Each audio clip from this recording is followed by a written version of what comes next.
편집 없는 날선 토크의 진수 라이브 썰전 시간입니다. 이동관 전 청와대 홍보수석, 김종배 시사평론가 나와 있습니다. 두 분 어서 오세요.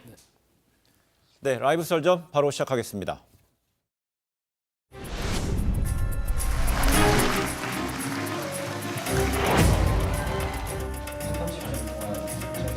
저는 평소에 농담 같은 거 할 줄 모르는 사람입니다. 여러분, 지금 8석을 80석 반드시 만들겠습니다, 여러분.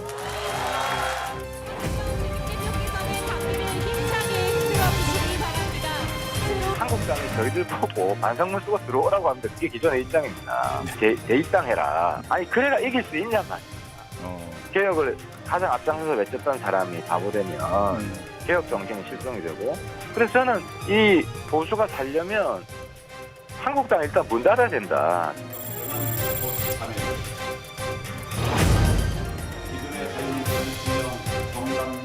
통합이 없이는 절대 이길 수 없다는 사실을 기억해야 합니다. 제1야당이자 자유민주 세력의 뿌리 정당인 우리 자유한국당이 앞장서서 통합의 물꼬를 트겠습니다.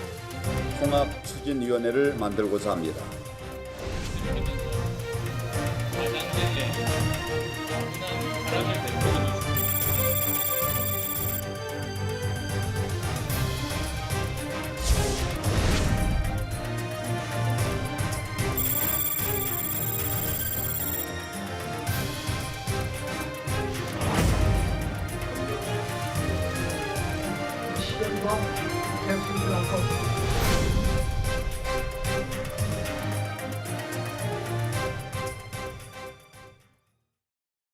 네, 어제 새로운 보수당이 중앙당 창당 대회를 열고 공식 출범했습니다. 이 유승민 보수 재건 위원장, 이 현역 의원 숫자가 8석인데 80석으로 반드시 만들겠다 이런 식으로 총선 목표까지 밝혔습니다.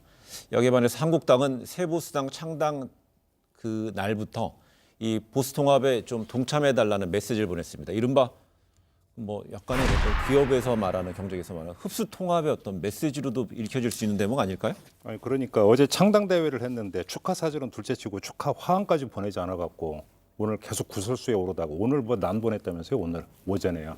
네. 그런데 그러니까 지금 이런 거잖아요. 비유하자면 막 벼르다가 새 집에 입주를 했어요. 근데 입주를 하자마자 리모델링 하자라고 해버리면 입주한 사람 입장에서 기분이 좋겠습니까? 안 좋겠습니까? 제가 볼 때는 보수 통합 이야기를 줄기차게 해왔으니까 다 좋은데 어떻게 잔칫날에 이렇게 초를 치는지 잘 모르겠습니다.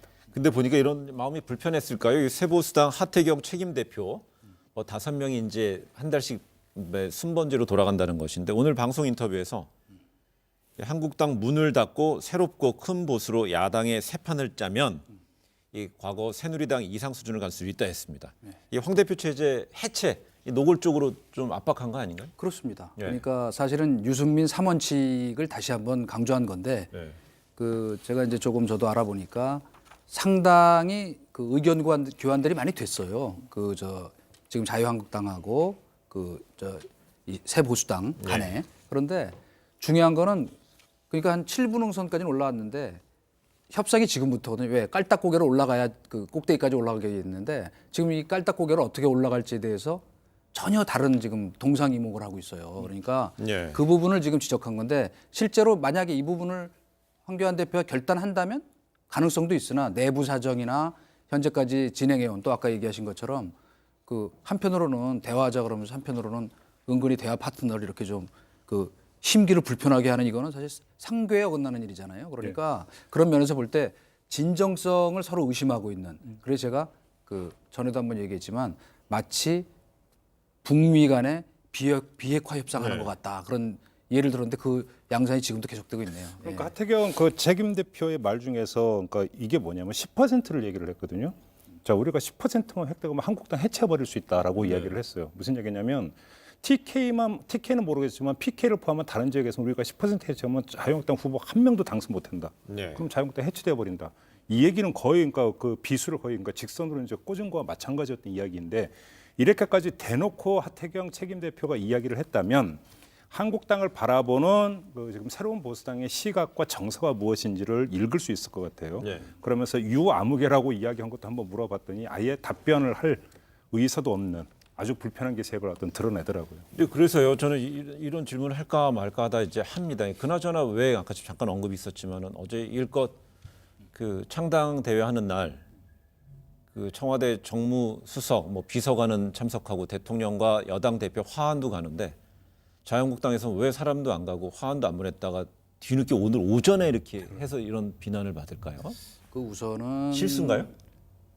아니 저는 실수가 아니라면 있을 수 없다고 생각해서 네. 선의로 보면 실수였을 가능성이 있으나 있을 수 없는 실수죠. 왜냐하면 지금 정말 아까 네. 우리 얘기한 것처럼 청와대에서도 저 정무수석이 참석하고 민주당도 당연히 그 축하난과 화환을 보내는 게 기본적 예의거든요. 하물며 이건 지금 제일 중요하다고 생각하는 협상 파트너잖아요. 그렇기 때문에 그 진정성을 이렇게 의심받는 행동을 한다는 거는 제가 보기에는 일부러 했을 가능성은 없다고 보지만 일부러 했다면 더 문제고 또 이것이 실수라고 해도 큰 문제입니다. 당내 어떤 소통 채널이 없다고 봐야 되나요? 좀 명령 체계? 좀 심하게 얘기하면 혼비백산이죠. 그 제2야당이라는 것이 어떻게 이럴 수가 있겠어요. 이동관 전수석이 이제 상상극장을 제가 한 번만 빌려서 말씀을 드리면 말 그대로 이건 추정이에요. 자, 화환을 보내면 누구 이름으로 보내겠어요? 대표 이름으로 보내야 될 거 아닙니까? 그러니까 황교안 대표가 화환 보내라 마라까지 제가 볼 때는 뭐 지시하고 말 거라고는 생각하지 않아요. 그러니까 당 어떤 그 당뇨 수준에서 실무선에서 해서 보내야 되는데 명의는 당연히 그 축, 창당, 황교안 대표 이런 명의로 가야 될 거 아닙니까? 근데 문제는 제가 볼 때 이것이 단순한 실수라고 보기 힘든 게 그러니까 자유한국당 안에서 그 실무를 조율하는 그 파트에서 황교안 대표의 심중을 지금 뭔가를 그러니까 읽기가 힘들고 제대로 읽지도 못하고 읽기에 부담스러운 게 아니냐. 그래서 나온 이게 실수, 그냥 실수라고 치더라고. 그래서 나온 현상 아닌가. 일단 이렇게 보는 게 맞을 것 같아요. 이렇게 본다면 그러니까 지금 새로운 보수당에서 황교안 대표의 통합에 대한 진정성에 대해서 어떻게 보느냐를 떠나서 네. 자유한국당 안에서조차 과연 공유되고 있느냐. 사실 이것도 이렇게 되는데 물음표가 찍혀야 되는 문제 아닐까 싶은 생각도 좀 들어요. 네, 황 대표는 그래서 오늘요 통합추진위원회를 공식적으로 만들어서 총선 전에 야권 통합을 추진하겠다 얘기했는데요. 이에 관련해서 그 항상 이제 당 장의회에서 쓴소리하는 것이 이제 홍준표 전 대표인데 홍준표 전 대표는 통합추진위원회가 아니고 통합비상대책위원회를 구성해야 된다. 이런 식이에요. 비대 얘기는 결국 황 대표 체제를 와해되고요. 그런 거잖아요. 이게 뭐 단어 차이가 아니라 상당히 중대한 통합추진위원회는 그러니까 황교안 대표도 당밖에 만들겠다는 얘기까지는 했어요. 무슨 이야기냐면 황교안 대표의 체제는 유지가 되는 상태에서 황교안 대표의 어떤 그 위임을 받은 통합추진 대표가 당 밖에서 뭔가 통합의 대상들과 만나가지고 여기서 해서 같이 오는 이런 그림을 그리고 있는 것 같고 그러니까 이거는 무슨 얘기냐 황교안 대표의 체제를 존속을 전제로 한 그림이 되는 거고요. 홍준표 전 대표가 얘기하는 통합 비대위라는 것을 일단 대표에서 내려와라. 사퇴를 하라. 백지 상태에서 놓고 이렇게 되면 어떤 기득권이나 이런 주도권이라고 하는 것은 없는 거니까 통합의 재정파가 여기서 모여가지고 하나의 비대위를 그러니까 형성을 해서 여기서 통합을 논의하자가 되니까 제로 베이스에서 얘기하자는 거 되니까 이거 접근법이 완전히 다른 것이 되는 거죠. 예. 이런 거는 이제 보수 빅텐트 놓고 이렇게 한국당하고요 새로운 보수당이 이제 경합하는 모습인데 보수 통합의 또 다른 변수 이 바로 그 안철수 전 국민의당 대표죠. 오늘 뭐 한 언론과 인터뷰에서 이런 말을 했습니다. 야권은 통합이 아니라 혁신이 우선이다 이런 입장을 냈습니다. 이 한국당과의 통합 사실상 불가능하다 뭐 이런 뜻으로도 비칠 수도 있고요. 아니면 그거보다 조금 더 몇 술 더 내다본 발언인 것 같기도 하고요. 그 우선 기본적으로 그 안철수 전 대표의 이 입장은 반문 비한이에요. 그러니까 그 문재인 지금 그 정권에 대해서 각을 세우되 그렇다고 해서 이 자유한국당과 그 같이 가지는 않겠다 하는 게 명확하기 때문에 지금 사실은 그 대목에서 우리가 이제 뭐 뒤에 좀 더 얘기하겠지만은 지금 이 호남 쪽 움직임이 상당히 중요하다고 보이죠. 그러니까 그 지금 안철수 대표가 이른바 녹색 돌풍으로 제일 그 이 혁혁한 전과를 올렸던 게 지난 대선 때 호남이었잖아요. 그래서 물론 이제 수도권 같은 경우에 그 민주당 그 지지자들이 전략적인 그 분리 투표했다 이렇게 이제 우리가 분석하기도 하지만 실제로 녹색 돌풍의 핵심은 당시 호남이었잖아요. 그죠? 28석 중에 23석을 휩쓸었는데 최근 또 마침 여론조사에 물론 이제 광주 전남만 한 거지만 민주당이 호남을 상당히 석권할 수 있을 것으로 생각을 했는데 막상 조사를 해보니까 한 6군데 그 현역 있는 곳 무소속 대한신당 그다음에 평화당 사람들이 있는 곳에서는 밀리더라. 그래서 지금 약간 비상에 걸렸다는 얘기가 나왔는데 저는 그 맞다고 봐요. 그래서 결국 이 안철수의 등장은 상당 부분 저는 수도권도 수도권이겠지만 호남 대전이 과연 앞으로 민주당 대 말하자면 뭐 안철수가 중심이 되든 안 되든 말하자면 반민주당의 연합 세력 간의 어떤 그 구도가 어떻게 될까? 그것이 총선 판도에도 큰 영향을 줄 수밖에 없다. 저는 그런 생각이에요. 예, 그걸 한번 좀 지켜볼 포인트를 일단 좀 남겨두고요. 저는 그 안철수 전 대표 인터뷰를 전문을 봤어요. 그러면서 제가 이제 딱 체크했던 포인트가 하나, 새정치라는 단어로 또 쓰나? 뭐 계속 읽어봤더니 안 쓰더라고요. 대신 단어 교체가 이루어졌더라고요. 이번엔 정풍, 여의도 정풍 이런 표현을 썼더라고요. 그래서 제 결론은 그냥 엎어치나 매치나. 결국 똑같이 어떤 뭐 정치 혁신해야 된다고 그러니까 어떤 그 총괄적인 어떤 총론적인 구호는 또 재창을 하는데 강론이 없는 건 역시 마찬가지더라. 요 점만 네, 말씀드리겠습니다. 조금 전에 이제 뭐 호남 얘기는 조금 이따 한다는 이야기는요. 저희가 이제 다음 질문에 한번 해볼 테고요. 한번 저희가 그 질문에 보니까 또 하나가 결국 그 안철수 전 의원이 복귀하게 되면은요. 과연 국회의원에 출마할 것인가? 그다음 만약에 내년 대선 그 뭐 다음 대선에서는 어떻게 지금 움직임이 있을 것인가에 대한 궁금한 건데 이런 말을 했습니다. 총선 국회의원 대선 주자 되려고 돌아오는 거 아니다. 액면 그대로 어느 정도나 좀 신뢰할 만한 그 정치인의 발언인가요? 물론 저 원론적으로 이제 그런 얘기를 할 수 있으나 네. 중요한 거는 아직도 그 자기 지역구에 그 부인 김미경 교수가 아파트를 갖고 지금 계속 살고 있거든요. 그렇기 때문에 그건 또 물론 이제 뭐 개인적인 여러 가지 사연이 있을 수는 있지만 곡절이나 그거는 또 무슨 얘기냐면 그 불편한 지역이라고도 얘기할 수 있잖아요. 학교에서도 멀고. 그런데 그걸 지켰다는 거는 뭔가 그 가능성을 열어놓은 거라고 봐야 되거든요. 그러면 이제 만약에 뭐 험지 출발원까지는 아니지만 자기가 수도권에서 어느 정도 또 뭐 호남만 기대할 수는 없는 거니까 네. 돌풍을 일으켜야겠다고 생각하면 당연히 그 지역을 나가야 됩니다. 그렇기 때문에 자기가 솔선수범해서 그렇다면 그 부분은 분명히 열려 있다. 뭐 대선을 이 염두에 두고 가는 징검다리니까 그런 의미에서 여러 가지 이제 그 착수가 있을 수 있다. 그렇게 황교안 생각됩니다. 대표의 처지하고 똑같은 경우 아닌가요? 우리가 황교안 대표를 이야기하면서 대권을 꿈꾸고 있는데 근데 2년이란 기간 동안에 원외에 있으면 존재감이 계속 어떤 네. 떨어질 것이기 때문에 어떻게든 원내로 진출하려고 할 것이다. 이 그러니까 접근법에서 이제 황교안 대표의 이후 행보를 분석을 해왔는데 안철수 전 대표도 똑같거든요. 네. 거기다 오히려 안철수 전 대표는 지금 여의도 정치에서 빠져 있지 않습니까? 그렇기 때문에 더더군다나 어떤 그 절실성은 더 있다고 봐야 되는 거죠. 근데 안철수 전 의원의 이제 국내 복귀 보도 이후에 이제 좀 더 많이 거론되는 의원 뭐 손학규 전 현 대표였지 않습니까? 결국 이제 그게 그리고 또 오늘 이제 제가 지금 잠깐 질문 드리려고 하는 것이 대한신당의 박주현 의원인데요.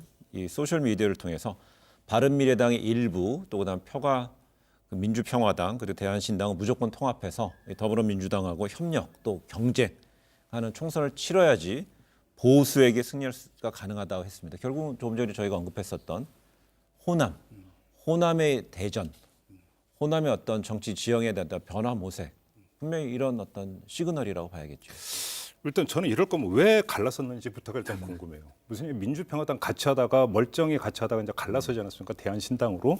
그다음에 그 바른미래당 일부라고 하는 게 이제 그 호남계 의원 몇 명 아마 이들을 뜻하는 것 같은데 이렇게 하면 왜 굳이 갈라서고 그다음에 뭐가 아무 그러니까 진척이 없었는데 왜 이랬을까라는 결국은 다시 그 유턴해 가지고 돌아가는 것인가 이 생각이 드는 건데요.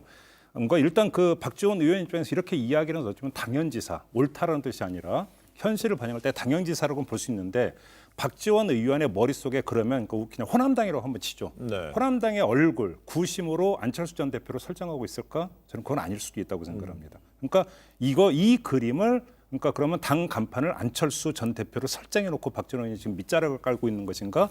이건 아닐 수도 있다는 네. 생각이 좀 드네요. 지금 저희가 그 정치판에서 항상 이 현실과 명분을 얘기하지만 이른바 당위와 네. 어떤 그 정치 공학적인 그 정치 지형의 현실을 놓고 보면 지금 사실은 그 박지원 저 의원이 얘기하시는 그거는 정말 냉엄한 현실이에요.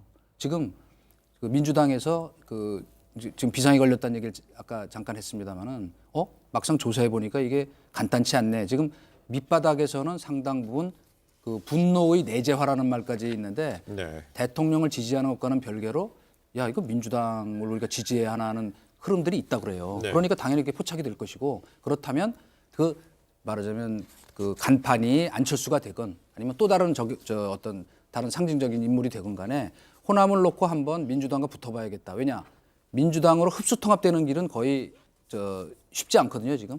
그렇다면 그 자기네로서 이제 일단 호남을 중심으로 존립 기반을 만드는데 문제는 이제 아까 얘기했던 것처럼 그 안철수를 간판으로 하느냐 안 하느냐는 건 별개의 문제일 수 있으나 그래서 말하자면 수도권은 안철수가 책임지는 그리고 호남은 호남대로 다시 그러니까 뭐 이 정치판에서 어제 뭐 원수가 또 오늘의 친구가 되고 하는 거는 뭐 흔히 있는 일이기 때문에 저는 뭐 그 과거를 묻지 마세요. 뭐 이 얘기 충분히 나올 수 있다고 호남 봅니다. 이야기를 꺼냈으니까 잠깐만 말씀을 드리면 예를 들어서 이제 그 지방선거를 보면 나타나는 게요. 일부 기초단체장 선거에서 보면 무소속이 되는 빈도수가 높았어요. 호남 같은 경우는. 그러니까 여기에는 어떤 그 힘이 작동을 하고 있었냐면 민주당 호남에서 기득권 정당인 것만 분명하죠. 네. 그러면서 어떤 민주당 소속 해당 의원이나 이런 사람들이 지역구에서 보여주는 행태 이런 거에 대한 일정 어떤 정서적인 부분도 있는 걸로 저는 알고 있어요. 하지만 최근에 나오고 있는 여론조사를 보면 재미난 현상이 뭐냐면요. 민주당 후보나 다른 당 후보를 합해봐도 그 여론조사에서 나타나는 지지율의 합이 50%를 겨우 넘는 수준. 다시 말해서 이거는 지금 호남이 그래서 민주당에 돌아섰다라고 볼 수가 없어요. 무슨 얘기냐면 거의 절반 정도가 계속 관망만 하고 있는 이게 지금 정확한 호남의 민심이다. 자 이렇게 따라서 지금 나오고 있는 것을 가지고 판세를 이야기하는 것 자체는 너무나 섣부르다라고 하는 거고요. 네. 오히려 그러니까 총선 막판에 갔을 때 호남에서 나타나는 어떤 전략적 투표 성향, 네. 이 발동된 가능성도 충분히 있는 것이고 또 누구를 내세우느냐. 무슨 이야기냐면 여기서 재미난 게 바로 그거예요.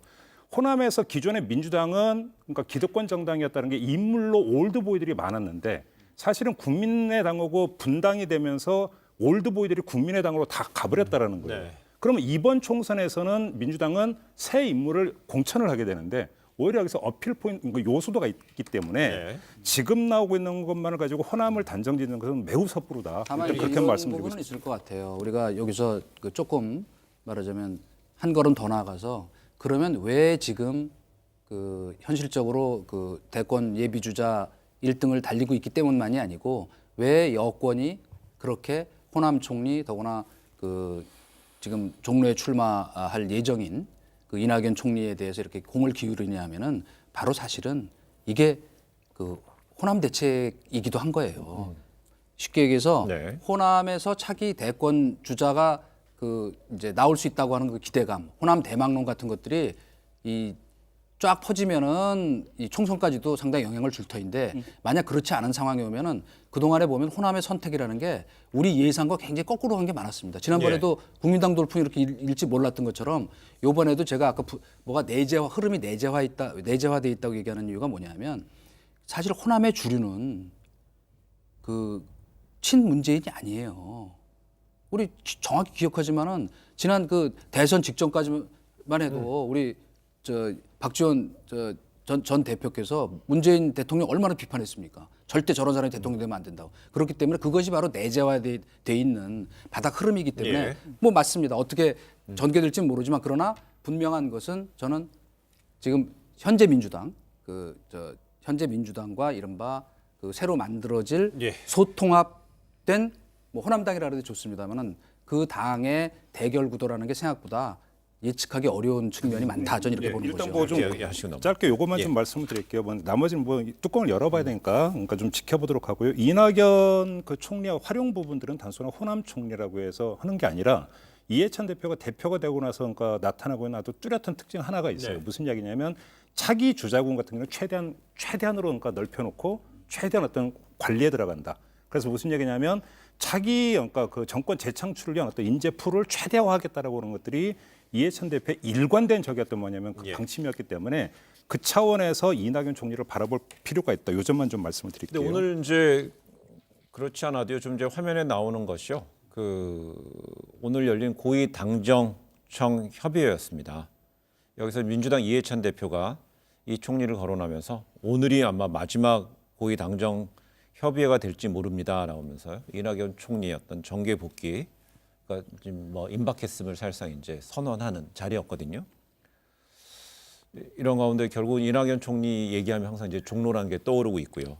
그러면서 당연하게 또 거기서 이제 또 대항마로 등장하는 것이 황교안 자유한국당 대표 아니겠습니까? 근데 여기에 관련해서 또 하나 이제 등장하는 인물 이제 홍준표 전 대표입니다.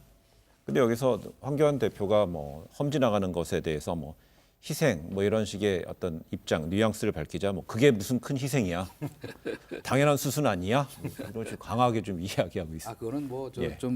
너무 편하게 말씀하시는 거고 네. 그 험지인 건 맞죠. 네. 그리고 현실적으로 여러 가지 그 이 종로라고 하는 것 특수성을 저희가 여러 번 얘기했지만은 그 종로에서 말하자면 그 이낙연 그 총리하고 붙어서 진경으로 생각하면 상당히 큰 위험 부담인 건 네. 맞고요. 아직도 거기 세모평 걸로 제가 알고 있거든요. 종로를 과연 나갈지 안 나갈지 네. 여러 가지 이제 상황 변화를 더 봐야 될 테니까 그러니까 그 저 험지인 건 맞다. 네. 저는 그렇게 뭐 저는 일단 결론적으로 쓸데없는 얘기하고 얘기 한 싶어요. 말씀만 드려도 되겠습니까? 안 하셔도 되는데 한번 해보시죠. 구박하지 마세요. 저는 황교안 대표가 홍준표 전 대표를 어떻게 볼지가 정말 궁금해요. 무슨 이야기냐면 하나의 정치적 메시지만 던지면 득달같이 홍준표 전 대표는 페이스북을 통해서는 뭐가 되는지 간에 거기서 논평을 해요. 근데 좋은 논평이 나오는 적이 단 한 번도 없어요. 네. 그러니까 전 대표는 현 대표를 끊임없이 저격을 하고 있는데 현 대표는 전 대표를 어떻게 볼지 호구로 바라보고 있을지 저는 그게 정말 궁금합니다. 근데 그러면서 이제 홍준표 전 대표가 이 대구 동을 이 출마 의사를 밝혔습니다. 그 이유로 이 대구 경북의 분열 방지를 위해서 그 세보당의 유승민 위원장을 주저앉혀야 한다는 이야기를 하고 있습니다. 그러니까 이게 저격의 결국 포인트가 두 갈래입니까? 그러니까 이게 이제 그 일전에 그러니까 잠깐 말씀을 드린 거죠. 통합이 안 되면 선거 연대라고 하는 플랜 B가 사실은 가동되기 힘들다라고 하는 게 이 단편에서 저는 나타난다고 보거든요. 무슨 이야기냐면 홍준표 전 대표가 이 이야기는 뭐예요? 유승민하고는 같이 못하겠다. 그리고 오히려 경쟁을 넘어서 거의 적대적 관계로서 설정하라고 좀 들어가고 있는 거잖아요. 이런 상태에서 또 한편으로는 통합을 이야기를 해요. 자 그러면 황교안 대표의 통합의 진정성은 둘째치고 홍준표 전 대표도 통합 비대위를 꾸려서 통합을 하자고 하는데 네. 그럼 홍준표 전 대표는 과연 진정성이 있을까? 그러면 진정성이 있다면 파트너로 설정을 된 유승민을 떨어뜨리기 위해서 내가 동물을 출마하겠다 이런 얘기를 버젓이 드러내고 지금 해야 되는 계제인가? 저는 그걸 한번 반문을 던지고 싶은 거죠. 우리 홍 전 대표 전략은 사실은 어떻게 보면 간단한 거예요. 원래 싸움은 센 사람하고 해야 되거든요. 그러니까 공격하는 게 맞고요. 그다음에 그러나 대구 동호를 나가시겠다고 하는 것이 어떻게 받아들여질지는 뭐 좀 두고 봐야 된다. 그리고 지금 그 아까 이제 확 지나가는 바람에 저희가 얘기를 못했는데 그 우리 황교안 대표가 그 당 밖에 통합위원회를 두겠다. 네. 이거는 사실은 지금 이른바 북미 간에 지금 협상이 막 양자 회담이 진행되고 있는데 네. 육자 회담 열어서 분위기 조성하겠다는 얘기인데 그건 실제로 그래서 힘받기가 좀 쉽지는 않은 것이다. 그러니까 항상 뭐가 딱 나오면 자 험지 출마하겠다. 뭐가 딱 나오면 외부에 두겠다. 이런 식으로 그때그때 이렇게 그 대응책으로서 나오는 것 같아서 그런 면에서 본다면 좀 진정성의 그 저 신뢰받기가 좀 어려운 거 아니냐 협상 파트너들에게 그런 생각 듭니다. 예. 네, 오늘 뭐 한 가지 뭐 더 뭐 짚어드릴 거는요. 민주당은 이제 과반 의석을 목표로 해서 이제 연일 인재 영입 발표도 하고 있고요. 또 뭐 이해찬 대표가 앞으로 뭐 몇 번 더 발표하면서 10명 정도 더 발표한다는 얘기를 했었는데 이런 가운데 또 공천에 심사를 할 공천관리위원장에 오선에 그 불출마를 선언했던 원혜영 의원까지도 임명하는 등 뭐 대단히 속도는 빠르게 가고 있는 것 같습니다. 저희가 지금 나눴던 정치 부문 이야기 뭐 한마디로 정리해보는 시간 한번 가질까요? 이전수 석부터. 예. 봄이 오는 소리 무슨 시의 한 대목 같습니다만은 저희가 봄이 오는 소리는 얼음장 밑에서 개울물 졸졸졸 흘러가는 소리로 이제 느끼죠, 그죠? 예. 물론 이제 입추는 앞으로 2월 달이니까 좀 남았습니다만은 각각 자기의 지금 그 개울 이게 얼어 있기 때문에 아직은 제가 보기엔 통합 그 흐름이라는 걸 잡기 어렵고 이제 좀 더 2월 달까지 밀고 땡기는 협상이 진행되면 그때부터 이제 얼음이 녹으면서 그 물길이 어디를 흘러갈지 보일 테니까 그때까지 결국 밀고 땡기는 각계약진이 있을 수밖에 없다 이렇게 얘기합니다. 저는 양파쟁명으로 뽑았는데요. 예, 보수 통합을 놓고 백가쟁명이 벌어지는 것 같지만 그거는 현상이고 잘 들여다보면 양쪽에서 하는 얘기가 아주 단순하다. 무슨 얘기냐면 한쪽에서는 통합이 우선이라고 주장하는 거고 한쪽에서는 혁신이 우선이라고 주장하는 거고요. 통합을 하더라도 한국당이 중심이 된다라는 어떤 주장이 있고 한국당은 n분의 1로 해야 된다라는 주장. 이 두 가지밖에 없다. 그래서 단순하다면 아주 단순한 구도니까 어렵게 볼 이유가 없다. 이 점을 좀 강조해서 말씀드립니다. 예, 잘 들었습니다.